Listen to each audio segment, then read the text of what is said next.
you ready, kids? Aye, Captain! I can't hear you! Oh!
Ahoy there, mateys. It's time to set sail on another episode of Unconstitutional Awakening, the podcast. I'm your captain, Jimbob Ovalshorts, and tonight I've got yet another one of these lost episodes, as I've been calling them. This one was originally filmed on May 3rd of 2023 with an author by the name of Tim Moons, who wrote the book Tomato Fields. If you're unfamiliar, there's totally going to be a link with this episode so that you can go check it out. It has to deal with Bigfoot and other things surrounding Bigfoot, so you know that I'm right in the middle of that because you guys know how I feel about Bigfoot and everything Bigfoot related. So I was really looking forward to this conversation and so glad I finally get to share it with you guys. Luis, Ox, and Bandit joined me in this conversation, and Tim just got into his book a good bit. We talked a lot about Bigfoot and just a lot about everything. You know how this show goes, man. It's an ADHD person's, heaven, because we're just all over the place all the friggin' time. But yeah, it was a very, very good episode. I had a whole lot of fun filming it, and I feel bad that it's just now releasing. But hey, what can you do when technology does what it wants? You know what I'm saying? Like, that's just kind of how it rolls around here. But of course, anything that we do talk about in this episode or anything you need to get back to Tim and his book will all be with this episode. Links, of course, with you, wherever you consume the episode, and of course at everyone's favorite website, unconstitutionalawakening.com, your home for everything us, man. We got all kinds of great things going on over here all the time. You guys know the routine. Y'all come check it on out, give it a look, catch up, see if there's something you ain't seen in there in a while. There's links to find us on all of our visual channels. There's links to find us on all of our audio channels. You can listen to the show right here on the website. There's links to get back to our sweet merch store to get you some awesome UA merch. And there's even some links to get back to our friends in Liberty over there. Kirk Elliott, Peachy Key Creations, Ammo Can Survival, Brett Pike with Classical Learner and Homeschools Connected, and Pure Pet Wellness. And now, of course, you guys, if you can go give all that stuff some love and even make sure you get over there and give Tim some love, that'd be real great, man. So, but I reckon I'm gonna quit running my mouth and weigh anchors so that we can get started on this guy. As I was telling you guys in the intro there, I've got a pretty full house this evening because we're all excited to have a very special guest tonight, Mr. Tim Moon. He is an author and just educator and all-around cool guy, you guys. I'm really excited for this conversation. So, Tim, how are you doing this evening? I'm doing great. Thank you. How are you doing? Oh, fantabulous, sir. Fantabulous, man. So I'm just going to come, right off the rip, man. I got to know, what led you, because I've actually been reading over your book, man. It was super interesting to me, and since I already have the Kindle account, I jumped right in there and gave it a read. And what led you to want to even investigate into that, dude? That was just bam. And please feel free to update anybody about anything around at your book Tomato Fields, man. That thing was just, it's pretty interesting read, man, if you're into this kind of stuff. Well, I have been studying the idea of Bigfoot for a long, long time. I don't know if you ever heard of the movie, the The Legend of Bogey Creek. Have you ever heard of that? Sounds familiar. It was a low budget, very low budget movie made about the Hulk monster in Arkansas in 1970 or 68 or 70. And it turned into kind of a cult film because it got so popular. I mean, he made a ton of money on that because it was so popular, but it was so low budget. It was all money for him. And but it was the first real movie that came out that proposed the idea of Bigfoot. And when I saw it, I just was captivated by that. And I've been interested in the subject ever since. And that was in the 70s. So, and then my brother and I were doing some work together. He's a contractor, and we were helping my uncle with something. And I think the show Bigfoot one of the Bigfoot shows came up, and I asked him if he ever seen it. What's the strangest thing he's ever seen in the woods?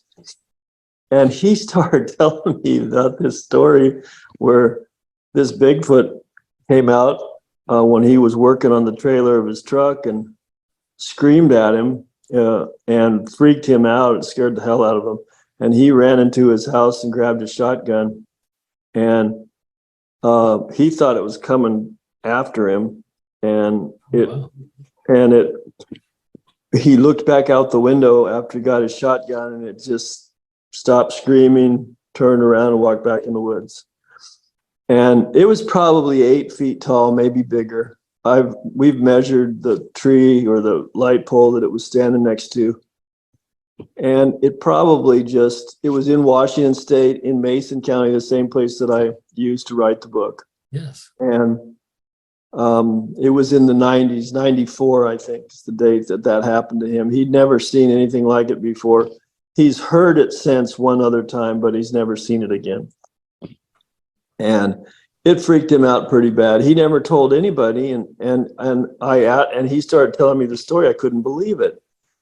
And I mean, that you can't have too many things, more elements to a story than he saw. He heard it, he smelled it, it screamed at him, he ran from it. There's just, most stories are little parts of that, but not all of those things at the same time. Sure. And so I was a little shocked that all of a sudden I was finding that out. He's been my brother all my life. I never knew about that. So, and I'd personally been thinking about using fiction, telling stories. People like stories, and I think in some cases they learn better from stories than they do from facts. And so I thought maybe I could tell some interesting stories involving these creatures in some way or another that would draw more people to the subject and maybe make it seem more real to them.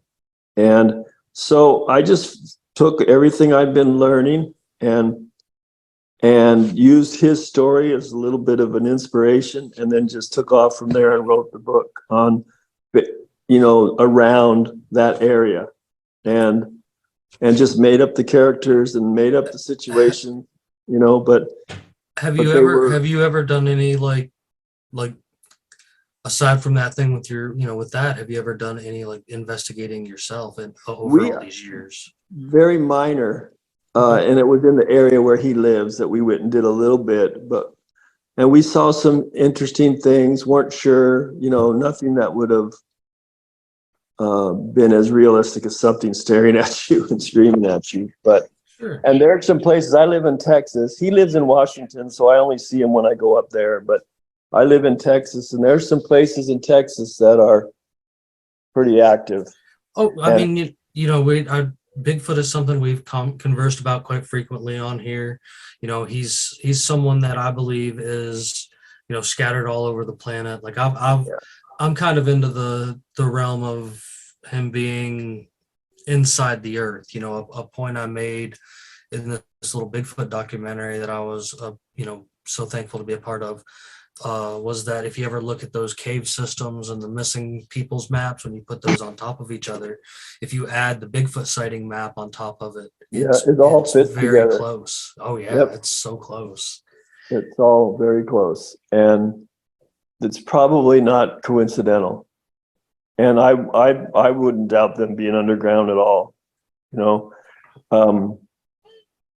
I think I've never seen a map of the underground cave, so I don't even know what that looks like. I've only seen the map of the national forest and then the disappearances and the encounters and all of that, which all correspond.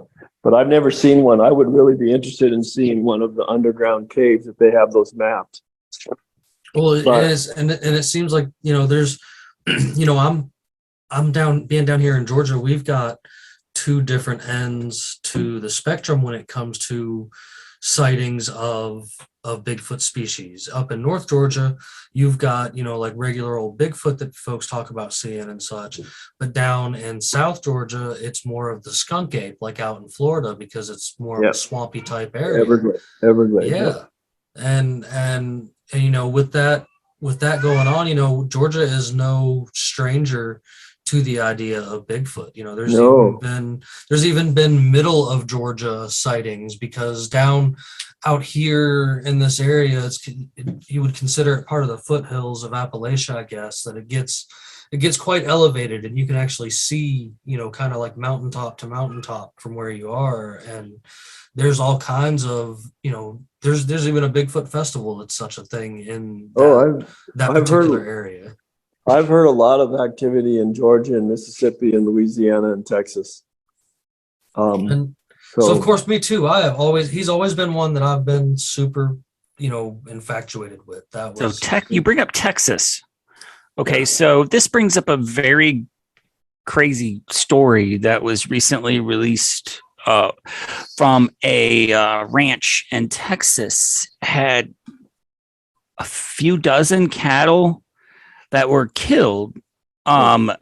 They had their internal organs removed and their eyes removed and their tongues removed, but there was no blood loss. Yeah, I would say that's probably more related to UFOs than the Bigfoot. Bigfoot will gut an animal. They might eat their eyeballs and their tongues off, but they probably won't leave them bloodless. They probably will bleed. So that's my guess, that would have been maybe a UFO thing, like the Skinwalker thing and Skinwalker Ranch. I'm kind of lumping the cryptid family as a whole when thinking of something like that. It has to be something within that family of cryptids. Yeah, possible. So is there anything outside of the Bigfoot realm that you particularly have ever gotten into very much, that you care about, or even brought any interest to? Just well, in terms of paranormal type stuff, I've been interested in UFOs too, and done some study on that. Have you ever heard of the 411 book? I have. Yeah, I think a lot of the things that he writes about were actually involved UFOs more than Bigfoot. Some of it is probably related to Bigfoot, but I think there's just weird disappearances that always fascinate me. Strange disappearances fascinate me. Was this the same as the Hulu series Missing 411? 411 is a former police officer who started hearing about people disappearing in national parks, and he started doing the research. This is the same. They did a Hulu series called Missing 411. Yes, and it has some of the most extreme, data as far as contact with the paranormal. There was one episode in that series that dealt with some big game hunters in Wyoming. Was it Wyoming, I think, where they would go up there in the 70s and 80s. They would go up there and elk hunting. And they had this camp that only they knew about. There was no cabin, no nothing. They had pulled these trees together to make sort of like a shelter. And they had videotaped one night in particular of contact with something that was not the only thing that they can come up with. It was something not of this earth. It was not something not from Earth. It is one of the best audio recordings of something, and they've already run it through so many different filters, and they've sent it off to so many different agencies, and they have proven time and time again that it wasn't faked audio. It was legit audio, and that the audio was not. It was not an animal. It wasn't human. Yeah, those things happen out there.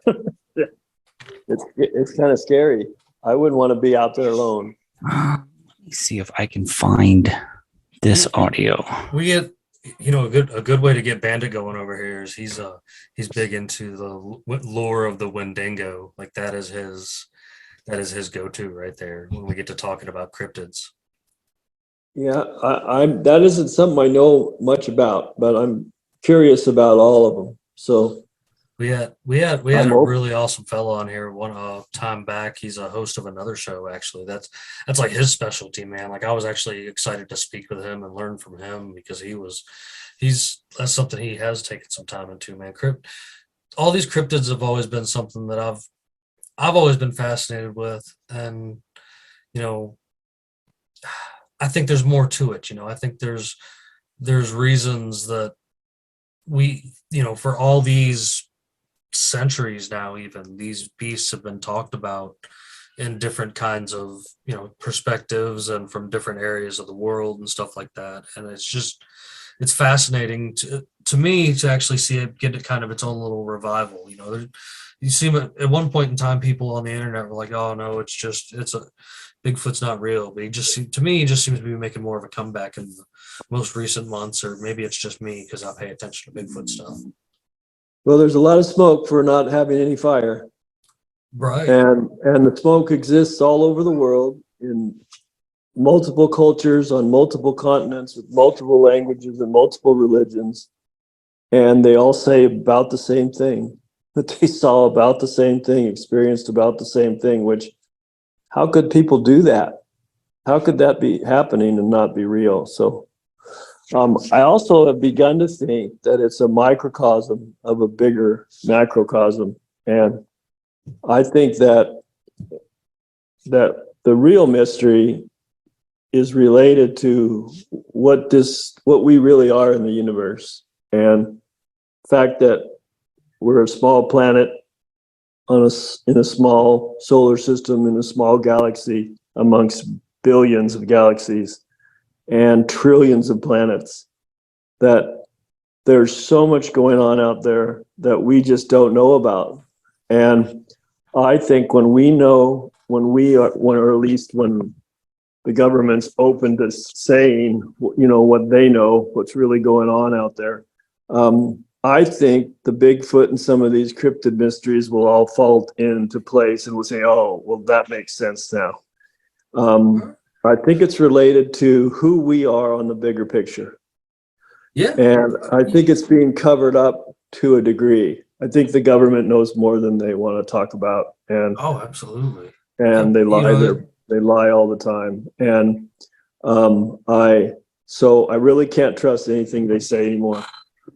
Absolutely. I'm on that too. And when it comes to having all of that out there, there's two routes that you can really go with that. And it's either the route of there are millions of other species, and that's totally terrifying because why do they seem to be leaving us alone? Or B, we're an anomaly and all that stuff isn't real. And either option is terrifying. You know what I mean? Or they're not leaving us alone.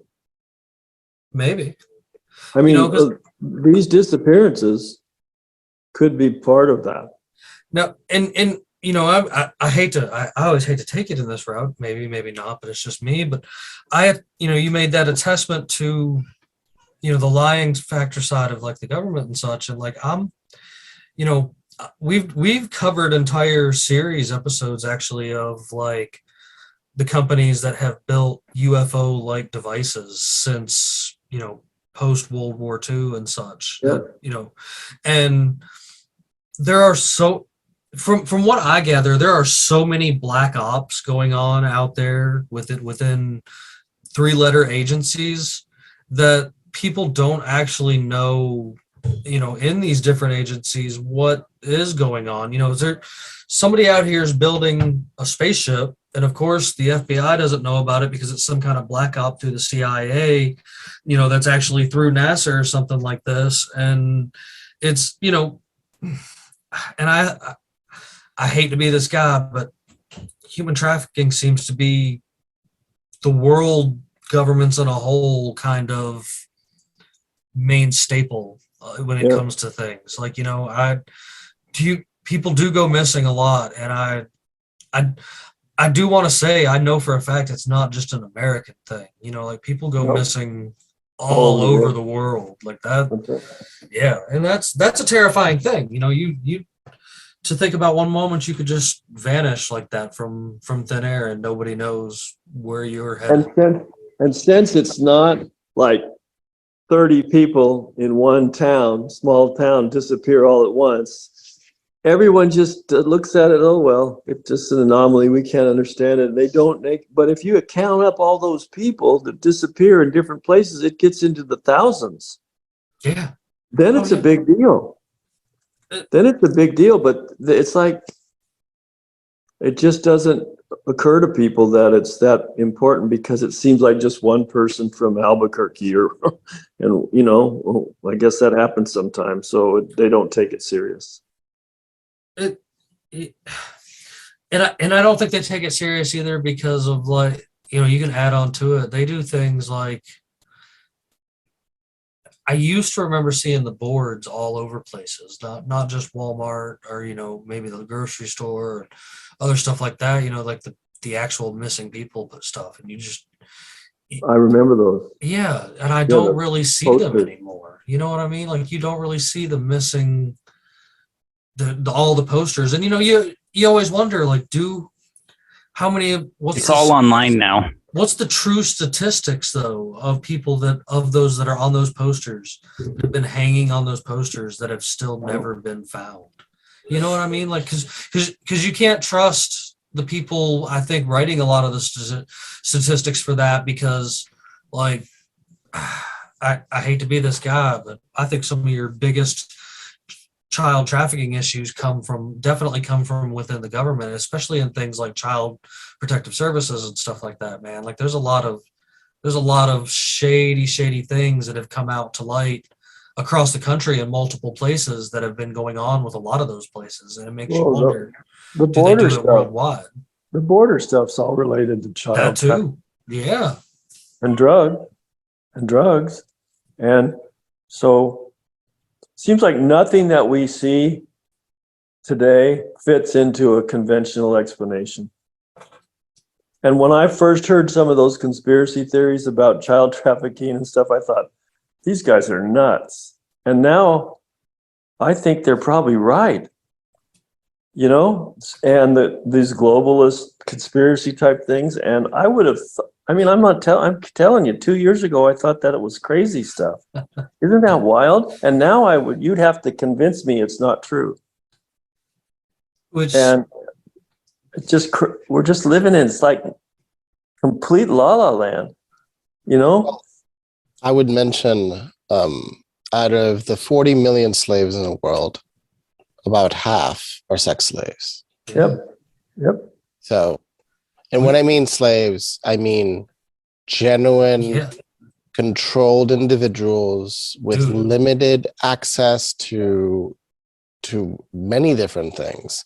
I don't mean a wage slaves, because if we go through the concept of wage slavery, well, then that's even more people. But like, okay. If we broaden the definition of slave, we're going more on the classical approach of slavery, of where you're limited. A bunch in Atlanta. It was a thing back in like the teens, like the 2000 teens or whatever. There were many different busts in Atlanta of Korean karaoke bars that were not what they seemed or not what you would think they were advertised to be. And that's what it was absolutely full of, was trafficked Asian people, like through a mixture of massage parlors and nail salons and these karaoke bars that they had. Like it was a whole sting operation thing that like I remember seeing all the stuff going down about it and like all these places closing down because of it. Like while I was out there in Atlanta driving around, you know, yeah, it was because it's a real thing though, you know, but who do you turn to when the people trafficking humans seem to be the ones that are supposed to be stopping people from trafficking humans? We're in a bad situation now, and I hope that. I mean, I can tell you what I think politically. I don't know if that's the place for this show, but the show is as wild as it gets, my friend. You're amongst friends. You're amongst friends in something like this. I think that I'll just give you some perspective. Before Trump ran for president, I did not like him. I did not like the show Apprentice. I thought he was an egotist and I wanted nothing to do with him. Fair. Okay. Once I saw him run for president and started watching him, I thought, how can you have someone better in Washington, D.C. than someone who knows how to fire people? You know, because a lot of people in D.C. need to get fired. And I thought, I liked what he was saying. I liked his policies. I liked how much he was attacked, because you know what someone's doing based on who's attacking them. Sure. And I think, like I told you before, 2 years ago, I would have thought that all of that stuff about human trafficking and Trump being used to destroy that and, you know, stamp all that out and eventually expose it and get rid of it. I thought that was crazy talk, but now I'm starting to wonder if it's true. And that he may be the solution. And as much as that might bother some people to hear, I don't see any other way. If he doesn't win the presidency, they don't have to figure out a way to get past the election fraud. We're screwed. There isn't a repair. I think it's one. That's my opinion. I could be wrong. I don't. See, I think personally we need, you know, to dissolve the centralized, you know, federal government. Like I think it's way out of control. It's way out of control. You know, the Convention of States. I know Texas is a place that is, you know, in constant actual talks of doing things, but I've even seen, you know, Florida, even my own state, that are not on board with the idea of the central bank digital currencies, and they're not on board with a lot of the federal anything, and they're starting to rustle feathers and such because they're looking into things to become their own kind of thing. Like I just think it might require. I think this federal government is completely out of control. It is. It's a corrupt piece of trash. Yes. And they need to make that as small as they can possibly make it, as fast as they can make it that way. I see Ox foaming at the mouth in the corner. I know this is his kind of stuff. I honestly don't think we can save any part of it. I'm going to throw my opinion out there. I just don't think there's any part we can save when you think that, you know, you can't use a corrupt system against a corrupt system. You got to kill thinking that there's going to be any different outcome.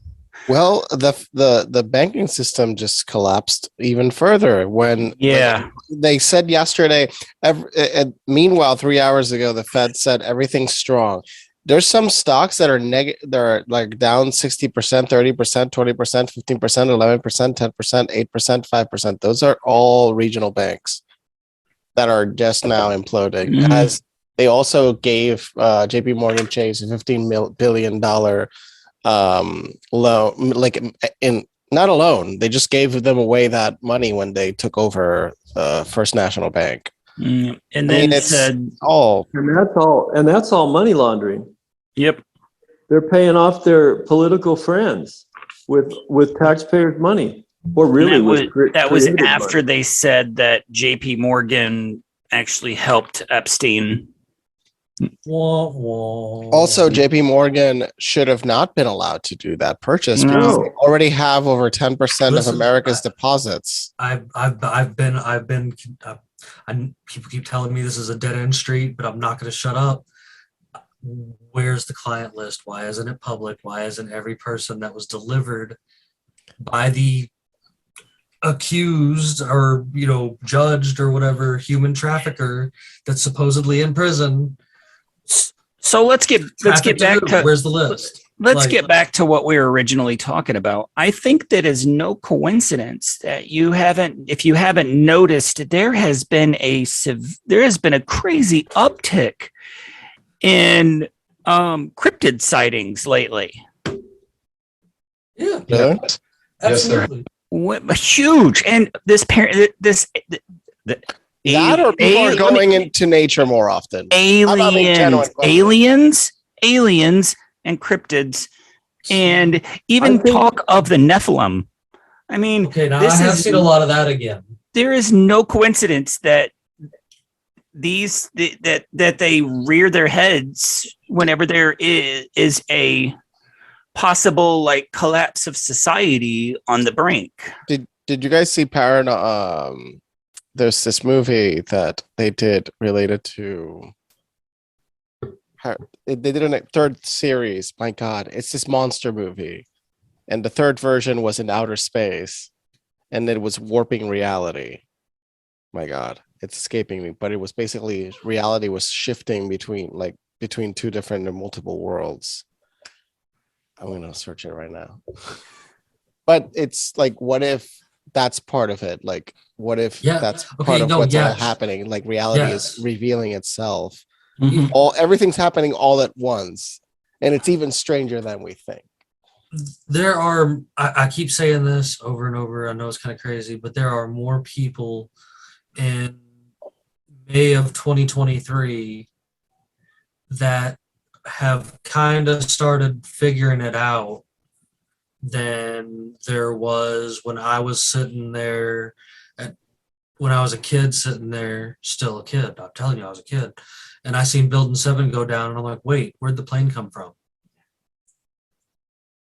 Because there wasn't anything there. You know what I'm saying? I was one of those guys at a young age. So it just, to me, even like our friend Tim here, that like he said, in the past 2 years, he went from going, nah, there's no human trafficking, to, well, maybe there is. I think there's different levels to all of this, and I do think that there are really big realities to a lot of these cryptid things. I don't knock any of them, really. I'm not a guy that goes against the idea of anything that goes bump in the night, whether it be Bigfoot, UFOs, or Chupacabra or something. There's all kinds of wild and crazy things out there that we can get into when it comes to that. I'm on the fence in the world of the aliens, though. I think any UFOs we see, I honestly think are some kind of dark black ops project, but I do totally think that there are dimensional type beings. Oh yeah, people get confused. Flash here. You know what I'm saying? I was talking about Cloverfield paradox. Oh, that's what I was. That first one was trippy. Oh, man. Cloverfield. Okay. That first Cloverfield movie was crazy. The weird thing is Cloverfield, the second one, it was actually not a Cloverfield movie. They just edited the movie to be a Cloverfield movie. They added the end and they added one more scene, and they were like, yep, we just repurposed the movie. That was something else completely different. But I think a lot of people get confused when they speak, when they talk about aliens, because everybody's as soon as you say aliens, they're like, oh, beings from outer space. Nah, man. No. There are different from inside of the planet. They can be from inside the planet. They can be interdimensional. They can be underwater. They can be underwater. You bring up that's a whole different different episode right there. Have you seen what's off the coast of California? Have you seen that gigantic weird stuff that's you can see on Google Maps that's off the coast of California? Yes, I have. Let me look Ox? it up. Whereabouts? Go check it out. I'm trying to look at it right now, but I think it's off the coast of San Francisco. It's like then it's like a giant like It's like it looks ruins. like a building Yeah. that's underwater. Let me. There's a go. lot of buildings. There's a lot of buildings underwater. The ocean is the most unsearched place. There's the a planet. there's a pyramid under one of the Great Lakes. Yes. How did that get there? Wait, okay, can I go find that pyramid under the Great Lakes? You can find that. Just No, it's I'm right gonna go off- for that one. Forget that dome You can thing. do it. So Which lake is it? First lake. There's Michigan. I think it's Lake Michigan, Huron. isn't it? It's Michigan. It's Lake Michigan, Lake Superior. Which one? it could be Superior. But you know what? I don't remember. I'm sorry. But I know it's there. I've found it and looked at it before. Because it's not too deep. If it was too deep, they would have never found it. There probably are ones under there that are deeper. Let's see. Very well could be. Well, what is that whole weird comment? Some people say that Egypt was in America. Like, I never understood that. Like, There's crossover. Well, There- I've heard that there's stuff in the Great Grand Canyon. They found stuff in the Grand Canyon with mummies and stuff, but I can't prove it, and they got rid of all the evidence. So, but those are the stories I've heard. Okay, It it is says like traces of a Michigan. 9,000-year-old unknown civilization discovered in Lake Huron, Michigan. I found it. Yeah. So it's Lake Huron. That's interesting. 9,000 years, and they're saying that we all got here 6,000 years ago is when Oh, dude, civilization started. I hate people think it's like, let's use Babylon. I'm like, that doesn't make any I mean, sense. and they keep baffling themselves though, because they keep proving that they're finding keep even proving older themselves wrong. civilizations. Well, yeah, they keep finding even older civilizations. And on top of that, a trend that I have seen, and that even, like some super famous people that are talking about it now have seen, that is it seems the further you go back, the more advanced it was. Yeah, well, And the further you go back, the way further you go back, like, because how old like the pyramids are, for example, like you get into the time frame where it's written that there was no moon. yeah. So- I was just going to say that. Yeah, so when you get into the time frame that there was no moon, and you think of the idea of such a body being put in our atmosphere, of course there was probably cataclysmic floods and earthquakes and stuff like that shifted everything and destroyed a once advanced civilization that back to sticks and stones and probably had to start all over again. I could see that being That happens. reality completely. That happens. The Earth does that every million years or so, and it's cataclysmic. It destroys everything when it happens. And so why not? Maybe those pyramids have been around a lot longer than 10,000 years. You know what I like to think when people talk about cryptids, like even just about like Bigfoot. I mean, giant squid was a cryptid until it was proven real. Yeah, Bigfoot, the Nephilim, anything. Something makes me think that perhaps those are remnants of a lost civilization on Earth. All right. They were left over from a reset. So in the Solomon Islands, they talk of giants that live underneath Solomon Islands in a cave system. And when you look at their drawn descriptions of them, they look very Bigfoot-esque in size, but they're talked about being giant and red hair, a lot like the ones that are said to be held captive in the Middle East by really rich people and stuff like that, and were found during the Iraq War and stuff like that. I will simply say that in the Middle East, slavery is so legal that there was slave markets inside of Instagram and Facebook, Yes. like open slave markets. And there's a good Deutsche Welle, like DW, which is easier to look up. DW makes good documentaries, made a good one on that, literally showing the slave markets in Instagram. And they informed them, and supposedly they deleted it, but it's still happening. So there's slave markets in Instagram. If you people didn't know, now you know. Wow. And everybody's worried about slavery that happened It's on Facebook ago, instead of being worried about slavery that's happening right now. Isn't that amazing? It's just criminal. Out of sight, out of mind, right? It's tragedy, just tragic.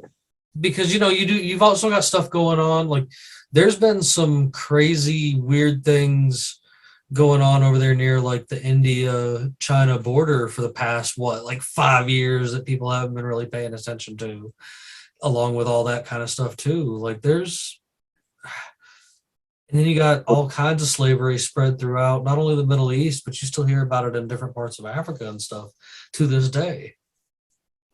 Well, China has a lot of ambitions in the world, and they have them all over the world, and they are a significant strategic enemy, in my opinion. Luis, did you see any of those illegal Chinese police stations in your neighborhood?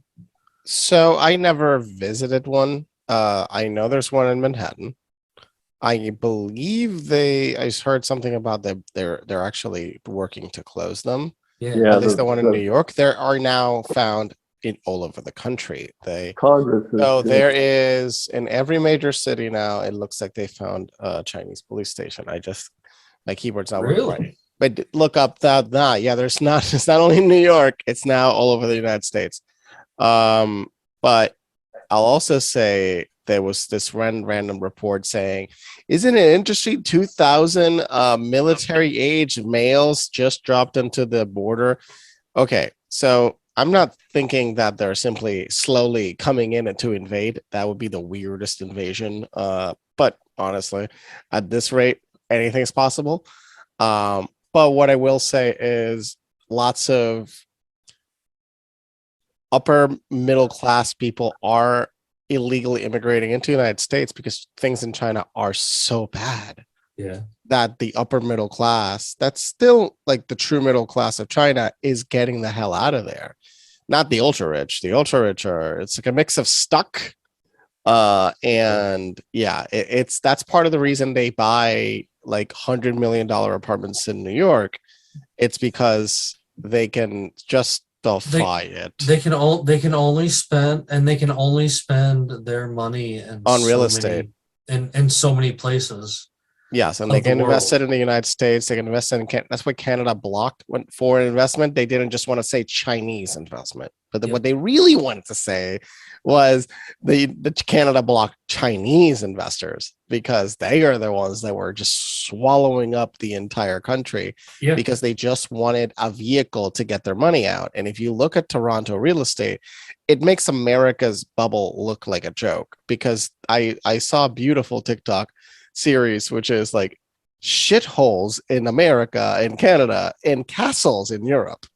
And it's a beautiful video of a true piece of crap place that's worth $1.2 million in American dollars, I believe, in Canada, and then a castle in I believe in Scotland, and it's disturbing. It's disturbing to watch, like to see that there is such obvious problem with the system. And look at people's income. People's income has not gone up in proportion to the economy. So either the asset class is off or inflation has hit us in a way that we haven't even noticed. If it's one thing I can say I've noticed my entire life is I've always seen prices go up, but I don't think I've ever seen them come back down. And I mean, they will now. I'm seeing some prices go down. Yeah. I mean, They'll I'm come talking back. about like in the grocery store and stuff like that. Oh no! Even in the grocery store, I'm seeing a few things come down. Yeah. Not the majority of things are still up there. So I saw a beautiful chart which displayed pricing in England, and it said basically Because my grocery bills are outrageous right now. That's one of my prices in problems. England, the home prices in England were not affordable until they were affordable in 1910. That was the last time they were affordable, and then they became unaffordable, and so it's insane. Georgia's is insane too. Oh, We've got- and speaking of the UK, have you seen the outrage over the coronation cost? Oh gosh, what a joke! Wait, Have how you much no- was it? 250 million I pounds thought it had to be like 30 million. taxpayer money. Well, who else's money does leeches ever use? Why? What do they ever do? They never do anything for any of that money. It's just No. it's Exactly. the biggest waste of I mean, money that you can possibly spend. they're a waste of human flesh. I mean, the Yeah. royal family should cease to function, and they should strip them of all assets and just deliver those assets back to a collective trust that pays for government for housing of the people of the UK. Yes. I don't Or know. maybe I don't pays know. off some of their debt. Strip I don't know if them any of of all you the power guys- and just literally throw them with $1 million. Here you go. Your $1 And I million don't dollars know each if of any of you. you guys Your subscribe assets to have the been Sun seized. or the Globe or whatever. You know, the super crazy tabloids or whatever that people Yes. see. Okay, listen. I've The enjoyed Queen of them my England did entire. nothing for I've anyone. enjoyed them my entire life because they're great and sometimes they're more true than anybody else has been. And they were talking actually on the front page about that and him being completely dementia out of his fucking mind, just like Puddin' Brain over here. So it's, They're one and the same. How bad it is. Seriously, though, people are absolutely like fed up with this, man. Yeah, they are. People are done. You have a guy that is worth 2 billion pounds of registered wealth, not including the stolen artwork, the stolen That jewels, goes up and to everything like that. 100 plus Sitting billion. in a golden palace. Yeah. Sitting in a golden palace on a golden throne, wearing a crown that is so heavy with stolen jewels that he can only wear it for 30 minutes at a time. It is so heavy. While the country itself, you have a housing crisis, a food crisis, a wage crisis, poverty Violence. crisis, immigration crisis, People crime getting crisis, stabbed. everything. You have to register your knives now. And now he is demanding $250 million of taxpayer money to fund his coronation. And he demands the entire population of the UK pledge their undying loyalty to the king. You're kidding. That is some arrogance, man. That is some So arrogance. sausage fingers is gonna get beheaded by the people of the UK if he keeps talking like that. Which is crazy because the French are like ready to go with the Oh, the guillotine. French are already like sharpening guillotines. But Someone said, France "I is would done, use- man. What if the English beat them to it? What if the English actually ready to go like right now? The thing is, I expected May to be more accelerating, but I think Germany is also going to be part of it because Germany has been planning a mass strike. So The Germany's Germans? yes, the Germans. Look up mass strike Germany. Poland. Look out. Watch out, man. Poland has well, technically Poland has been doing better economically than all these countries. So there's that. Poland better watch out. Poland has a different issue. Poland's now getting invaded by Ukraine cheap crops, and they're saying we are not going to take basically subpar products that don't pass by regular inspections and regulations. So you're forcing us to accept products that are lower grade than ours into the market, destabilizing our market. And I don't know why Ukraine just doesn't sell it to all of the markets that they usually sold it to in Africa. So there's that whole debate. And that So basically, all of the European countries that sanctioned Russia.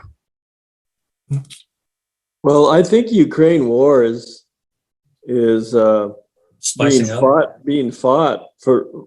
It has nothing to do with Ukrainian freedom. It has everything to do with globalism.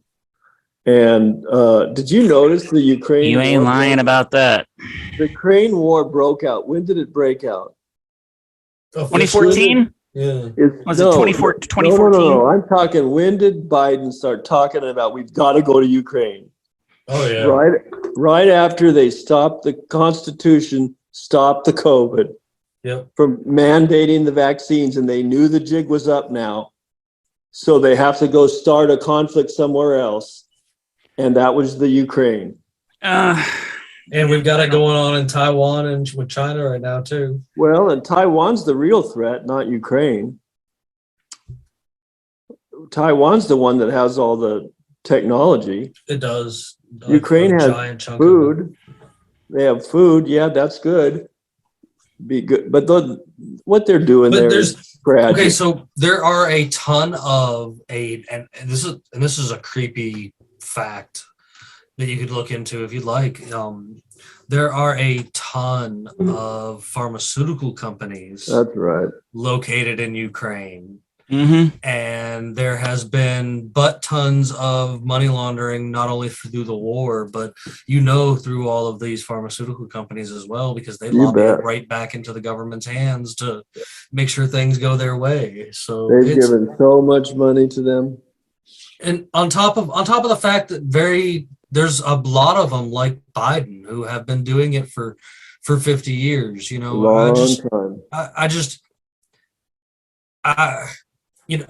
I know I'm not in the realm of actually believing in using any kind of system or whatever, but like, even I think that at some point there should be some kind of limitation at how long you can just continue to be a criminal for the country. You know what I mean? Like that, there should have never been the ability to be a lifelong politician like that. Well, this is something as soon as Obama won the Democratic primary, first thing he did was select Biden as vice president. And I thought to myself, because I'd watched Biden for 30 years, he's a complete imbecile. He has no capacity to do anything but screw up. If you give him 30 seconds, he'll say something stupid. And he's been doing it for 50 years. And I thought, why would Obama take a guy who is a complete, crazy man, okay, to be his running mate right off the bat? And I thought that just is stupid. Why is he's going to have to hide him in the vice president's house for 8 years? And now I know why, because he owned Congress. He was in everybody's pockets. Everybody was indebted to him. And he had all this money from all these bribes that he's been taking all over the world. And he just told Obama, if you want to be president, I'm going to be your vice president.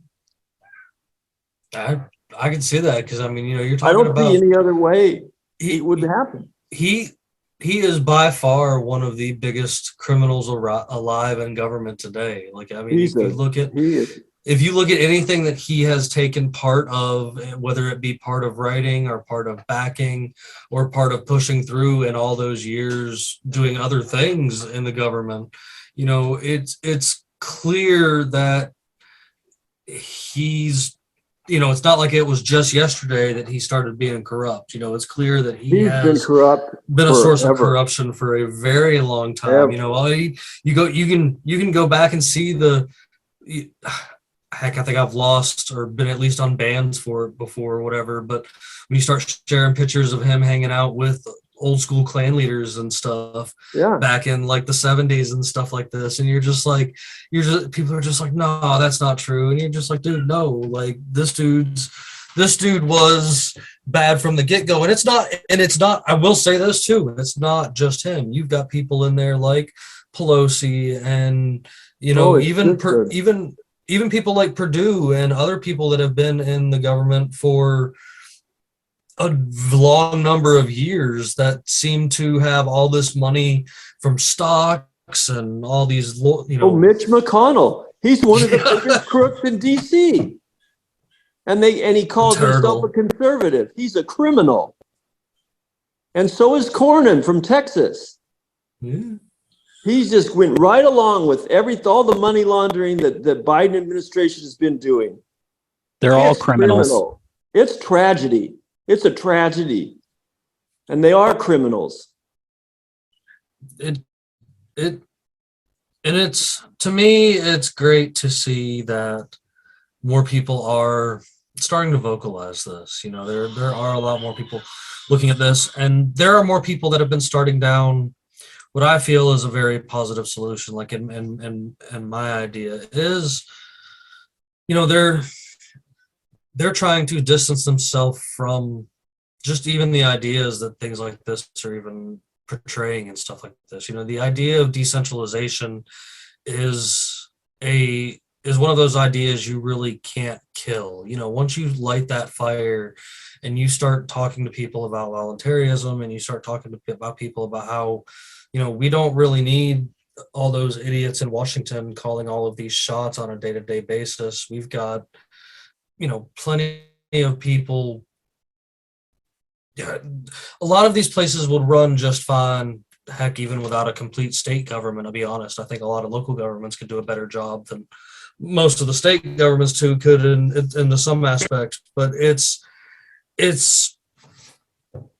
about just taking a lot of matters into our own hands. And I'm not trying to be like raising the idea of violence or whatever. I'm just trying to raise the idea of prepare for the worst and expect the best, kind of.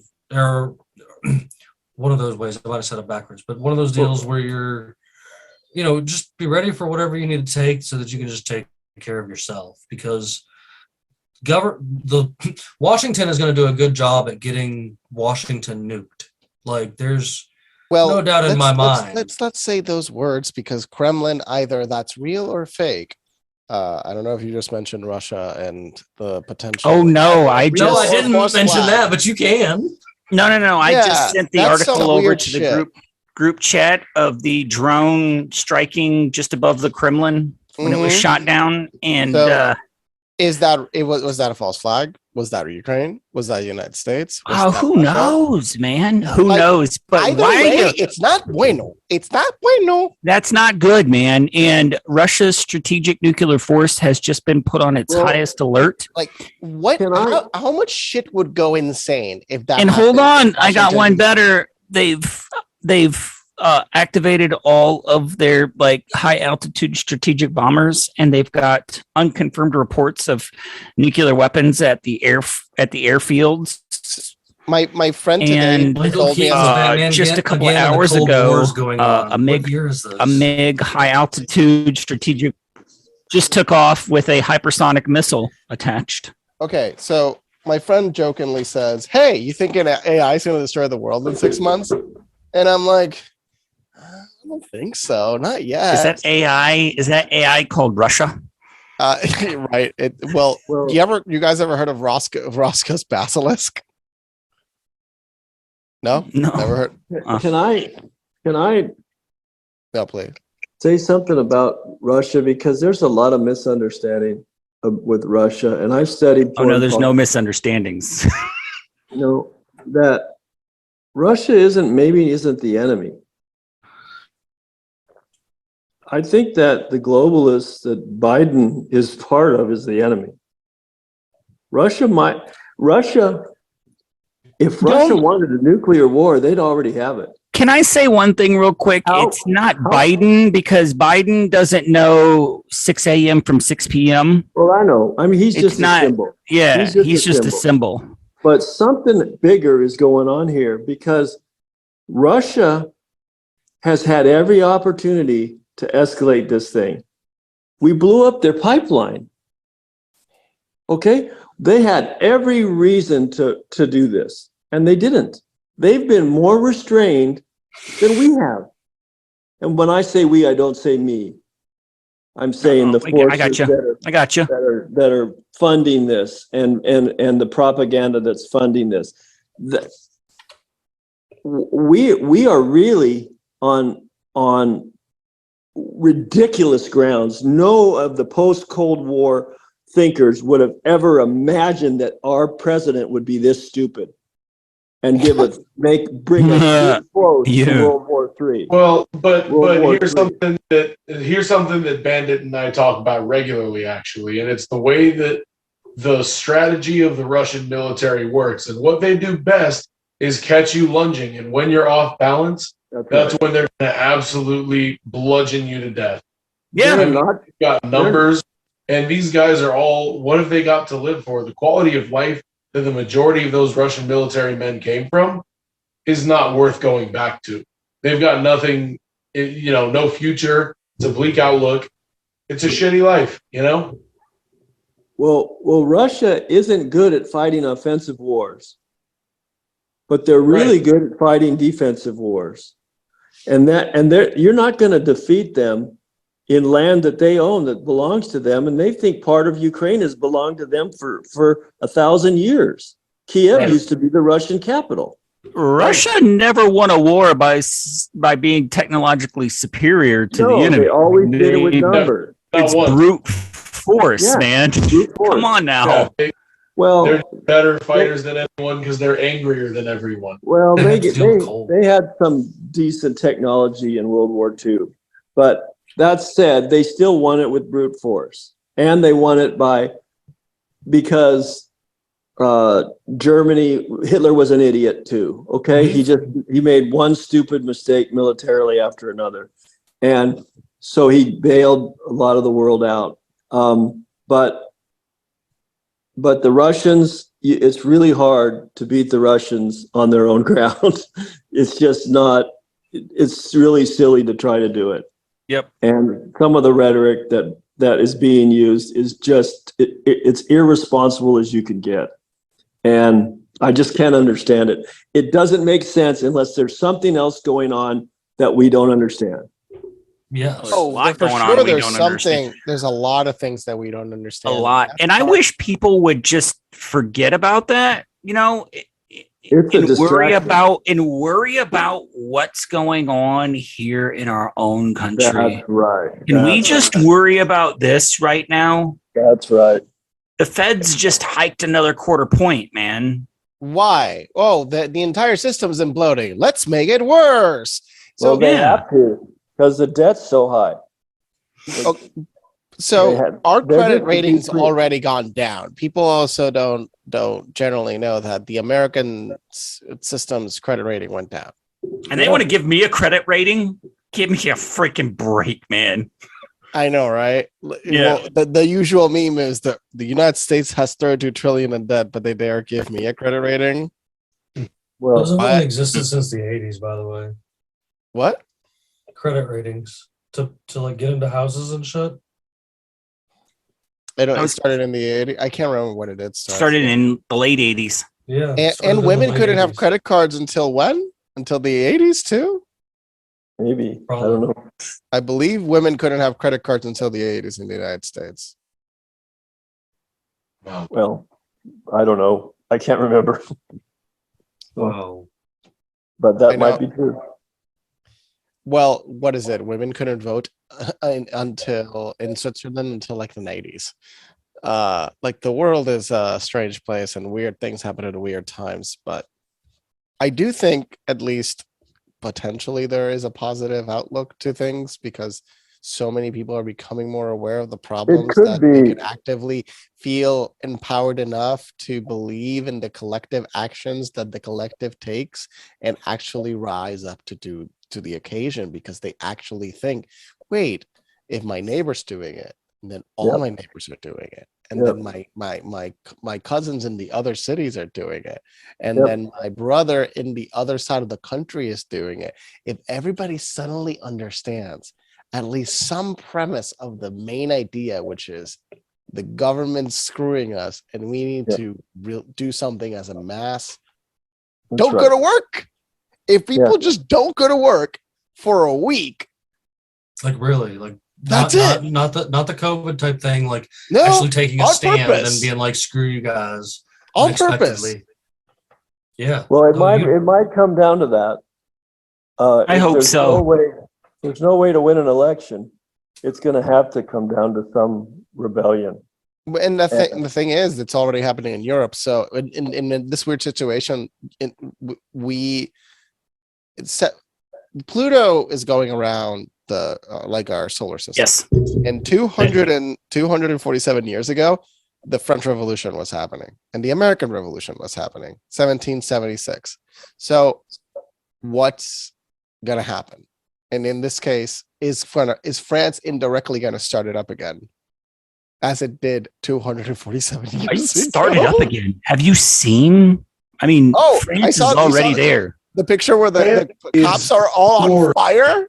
Yeah, cops are outnumbered and they're done. I mean, The cops are starting to give up. They're like, "Oh, we're not doing." You guys remember anymore. a couple of years ago when the firefighters were lighting themselves on fire and fighting the cops? That was epic.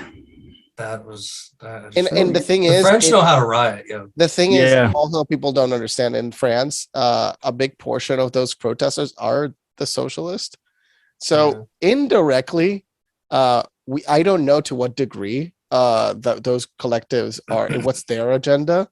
And here, look, the socialists that are pushing the stupid things related to critical theory and just all the sexual stuff that they're pushing in the school systems, which makes absolutely no sense to anybody with a functional brain cell. That's garbage. That's Mao. That's China. That's Chinese. And that's Chinese influence. That's right. That's Maoism. You convert, you make the women men and you make the men women. That was Mao. That was a cultural revolution. It's just to destroy the society. Yeah, Mao was an incredible genius and super evil. Mao was truly the definition of an evil villain. Right. Very evil. So you guys, I hope you're excited tonight because I actually have some really, really good random internet questions that I come up with tonight because we've had our little vacation break. I've missed this. I know, and so I've been searching for these, and so Tim, I'll fill you in, man. We have this segment of the show where I have an AI generator give me some completely bonkers off the wall questions to ask my guests and of course the rest of the panel as well, and the answer. And it's always a good time because you never know where these are going to go. Tonight's that I'm using, if you guys ever want to check it out, comes up as the pleasantconversation.com, and it's another one of these random question generators that I've found on here. So I'm going to just go down here onto the ones that it's got pulled up for me already because I've been reading them while we've been sitting here the past few minutes, and these are really good. So our first question for tonight, Tim, to kick it off with you is, what is the most exaggerated yet supposedly true story you've ever told?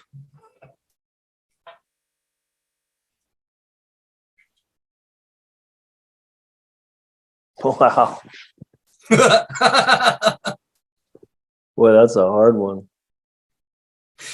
Oh, it might have.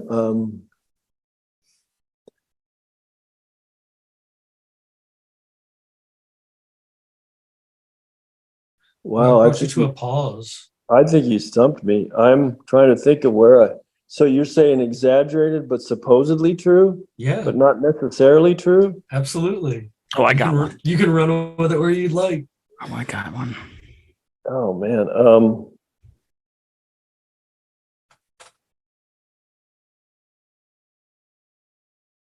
Why don't you go with yours and let me think a little? Because Go I'm ahead, honestly Bandit. I'll let you have first while he thinks for it. Okay, so it's it sort of feels exaggerated, but okay, so it would have been just shortly after high school, and I know for everybody else it's like, whoa, that was a long time ago, and well, it would have been just after high school, probably 2000.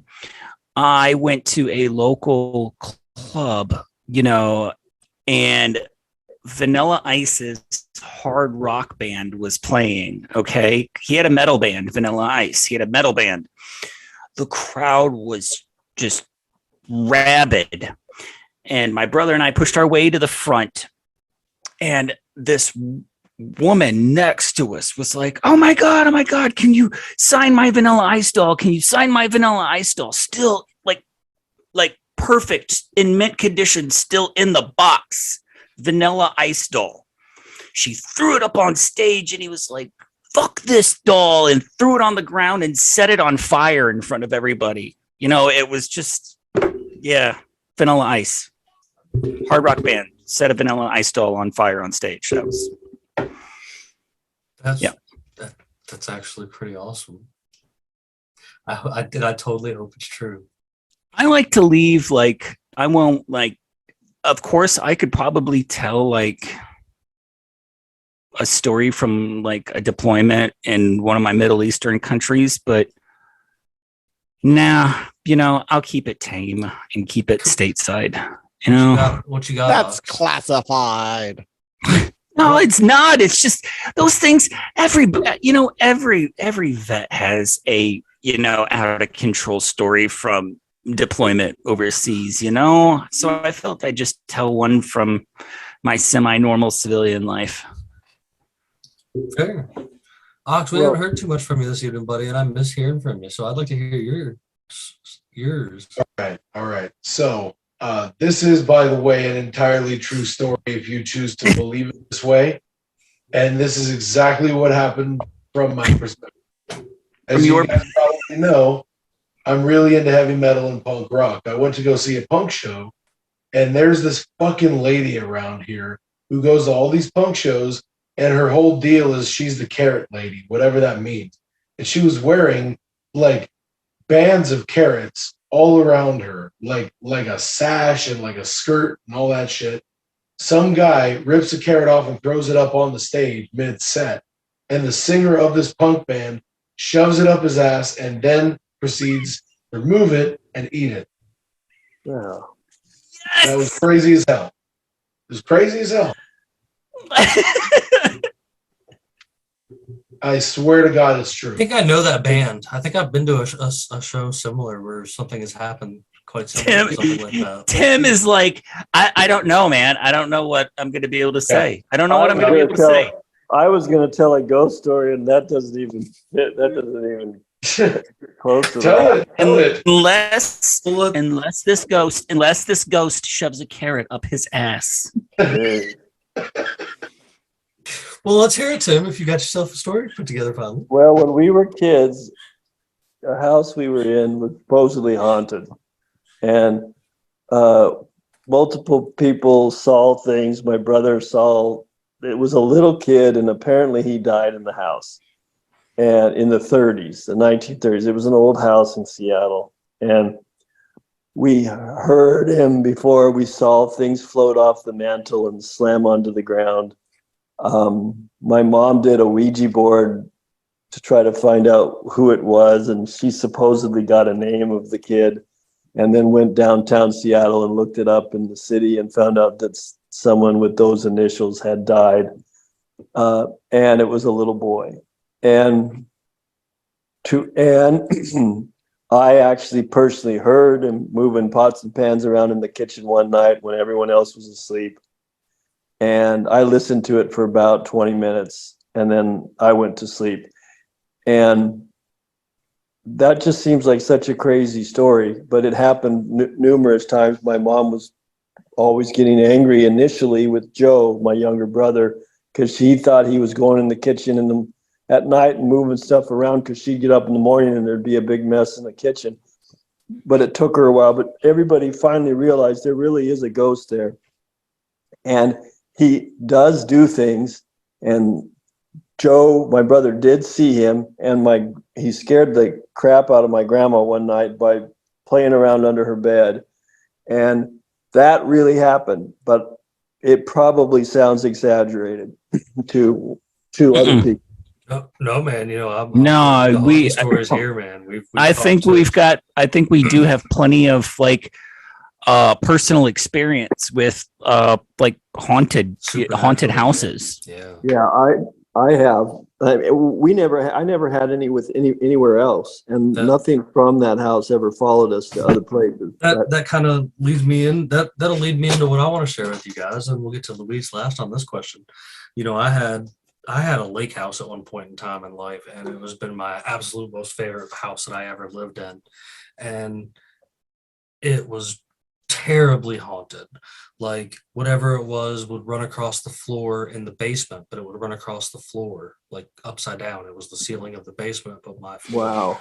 It would slam drawers all night long. It has thrown silverware. It has pulled down blinds. It lit a bed on fire in a spare bedroom that was used for nights that we had a good old party time and somebody needed a place to crash. When it was empty, it did this. And like this continued the entire time I was there. And I actually did a little bit of research myself to figure out what had gone on in there. And it had turned out that a gentleman that had built the house originally totally decided to hang himself in the basement when he was done with life. And that is what I will attest 100% to being what was the haunting, because even our good friend Miss Vicky over there, the Born Awake Oracle, she's a medium that we've had on here a few times, has told me multiple occasions that yes, I'm not crazy. That was definitely a big haunting in my house. Like something big time happened there, and that's what we found. So it's pretty wild stuff, man. Like haunted. It's like a key to another dimension or something. Like if something super bad happened and that energy is just stuck there. Yeah, it's almost like a picture, a negative that gets you ever seen a negative in an old picture that it has a flash on it? It's almost like, and it just keeps repeating itself. Yeah, over and over, man. Yeah. All right, Luis, what's your story? I mean, honestly, I really can't think of one that. I mean, the only one I could think of is real as hell and too screwed up to say here.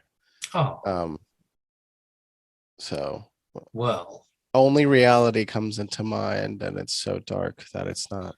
Well, then I'm gonna bump you first for the second question that came up off of this one that I wanted to ask this evening. I think you guys will have a good time with is, what is the dumbest answer you ever gave in an oral exam?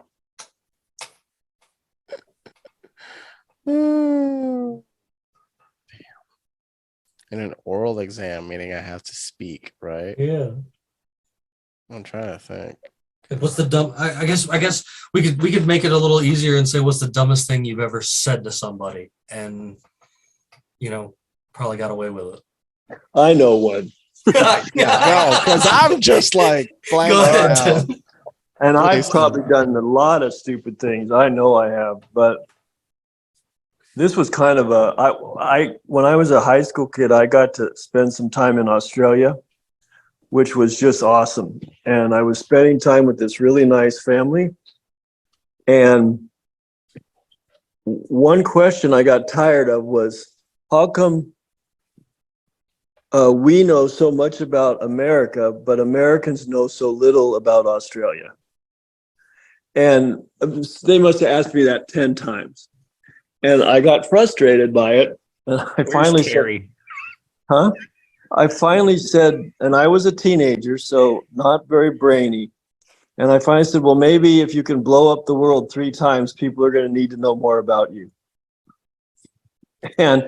And I just felt so stupid when I said that. And I know it dropped me down quite a few notches in front of them.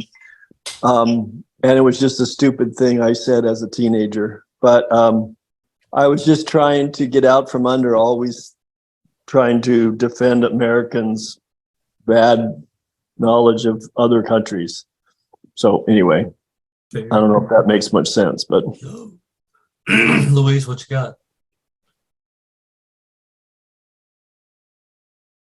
It's hard for me to fathom because honestly, I have said in past podcasts in the last year things that I should have not said. So if anything, it would be in the journey of podcasting that I have uttered things that have banned people that might one day get me on a blacklist that will one day make the government say, we should put that guy on a no-fly list. Even though I have not a threat to anybody or anything, and I'm a kind human being that is not going to harm anybody, the government has different interpretations of the concept of speech. Yep, that's true.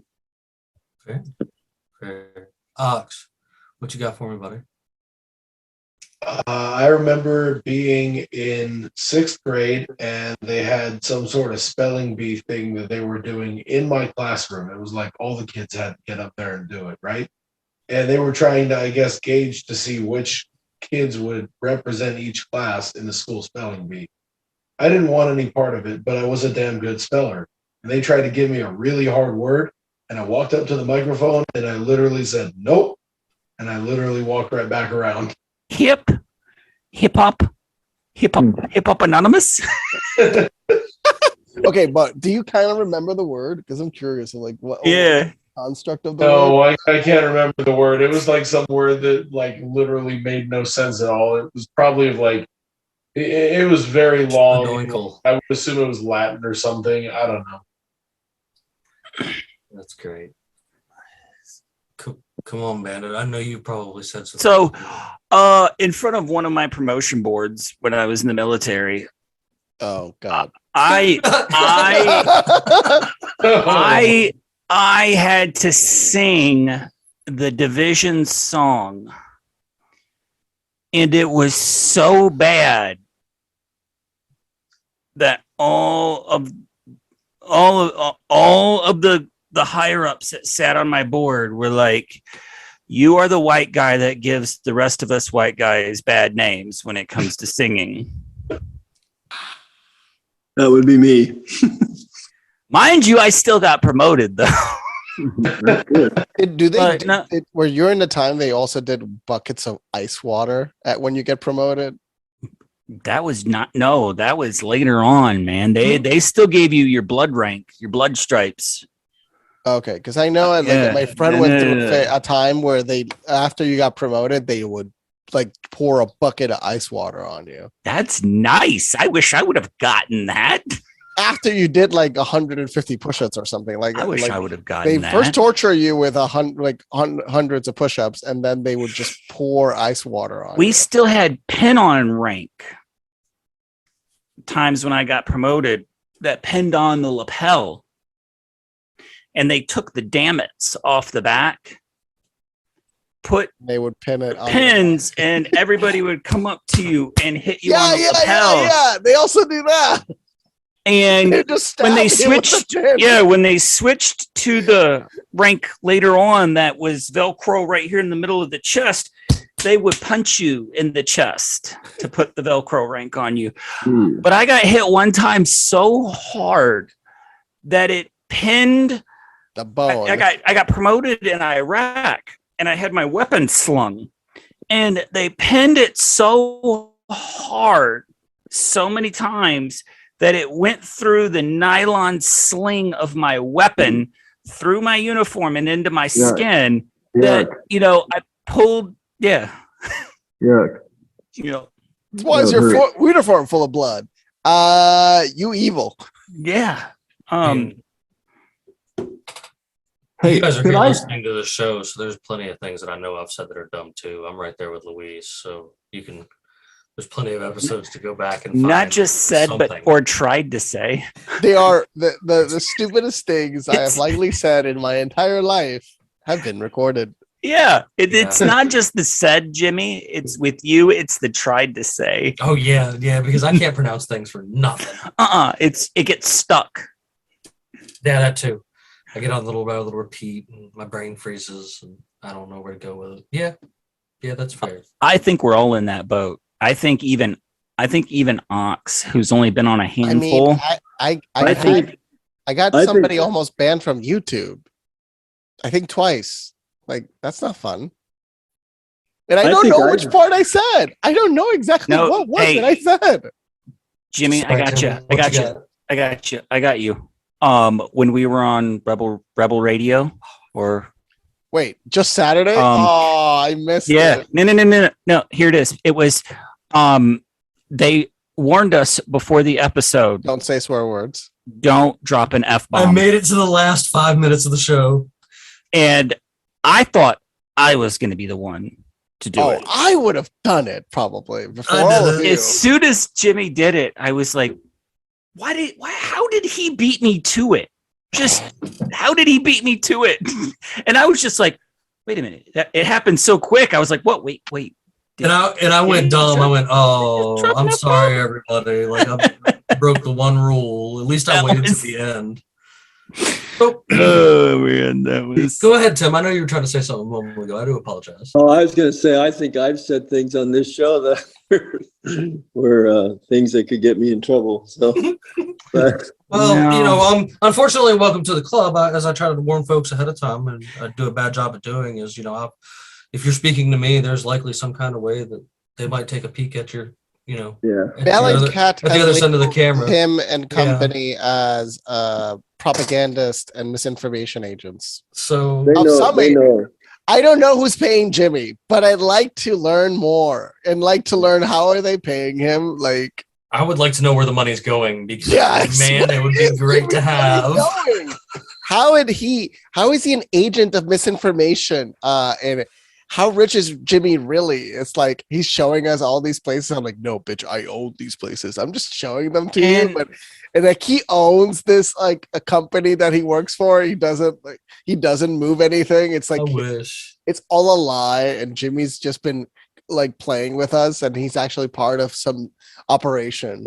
So I think this last question is proof that the thing was listening to me tonight and our conversation a little bit.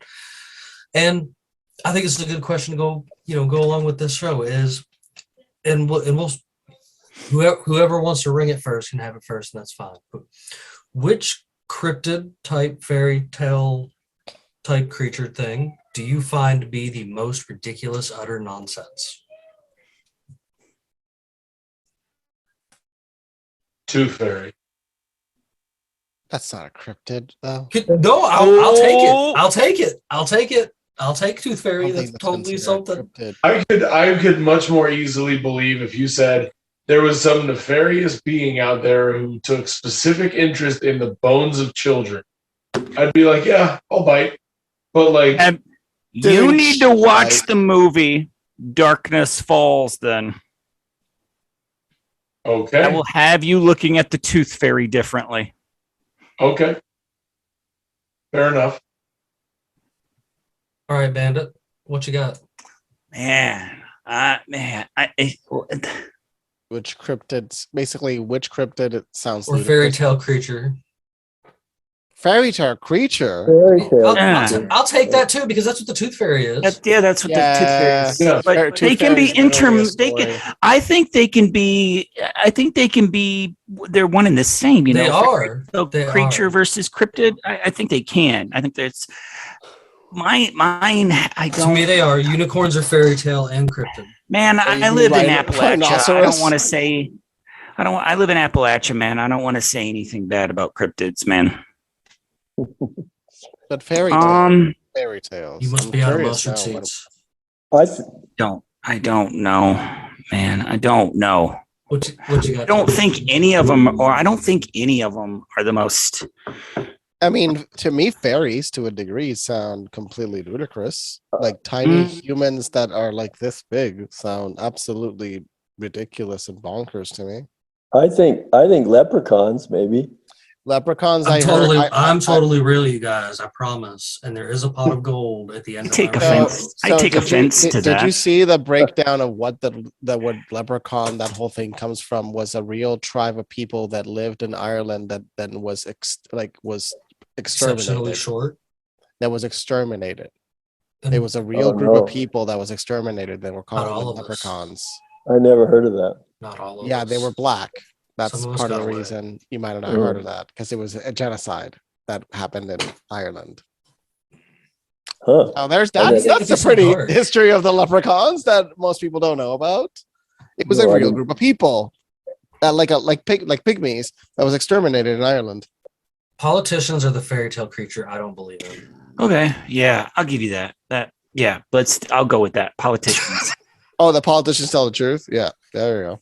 Just in general, like I just, we don't know what's really true on the other side of that idiot box. That's why I have one on my side too, because I figured it works out. Let's be real. That's how it is. So, what do you guys think of Dogman? Dogman, we've actually had a guy on here that talked to us about some Dogman once before too, and I'm right up there in the belief of he's right there along with something to be with Bigfoot as well. Yeah, I don't know what to think about. I wonder if it's not kind of demonic. That's a perspective I've heard as well, actually. Because I've done a little bit, not too much, but a little bit of research, and they don't seem to be as confined to being in the woods.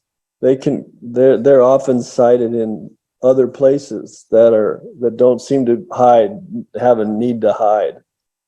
And I just wonder if there's not more to it than just a Bigfoot type creature. I sure wouldn't want to come across one. Well, I mean, when you get along the lines of thinking how there are different versions of Bigfoot, different versions of a similar creature seen around the world, it could be along the lines of another version of it, or even, maybe some kind of like bad version of it or something that even it's against. The one guy I talked to before, he was on the understanding that Bigfoot and Dogman were friends, which, I found that an interesting perspective too. So I guess you can really go any way with it. And Dogmen go back to, even like Europe and stuff prior to being popular down in like the Southeast and Louisiana and the Gulf and such. So there's totally a plausibility of some kind of werewolf, Dogman type cryptid running around, I think, at least. Like that's definitely one I buy into. What's the name of that one in New Orleans, in Louisiana? What do they have a different name for? They do. They have a funny name for it, and I am definitely not the person to. Is it Boogaroo or something? Or yes. Huh? Bluegaroo, yeah. Something like that? Yep. Yeah. That's kind of I always thought that was a very strange name. Yeah, I have no idea what it means besides, what we translate it to essentially, which is Dogman. Yeah. And that's, that's another thing too, like translation of all these different languages and trying to translate things into English. We've lost quite a bit and made up some of our own along the way. So it's quite a feat in its own. I'll retaliate even on the fairies on Luis a little bit. Like, I don't know, we make sure we don't invite the fairies in because they're tricky little fellers, and I don't know, man. I think there's something going on. I don't think they're more or less tiny little people flying around. I have different perspectives, but that's just because I do think the tiny little people like Tinkerbell, I think that's a ridiculous thought process on it myself personally. Like, I'm like, no, that's stupid. That's not what they'd be. They'd be more like, I think they'd be more looking like the things from the little demon spawn things from the Snyder Justice League thing that were attacking Dark Suit Batman or whatever. No one. That's me. My bad. So, well, of course, I always like to go around, you guys, and get some last final thoughts from everybody else around the table on the evening, and give the guests an opportunity to be able to tell everybody where they can, follow you at and find you out with anything else you got going on. So, Tim, where can the folks listening and watching across the world be able to come back and check your stuff out at? I'm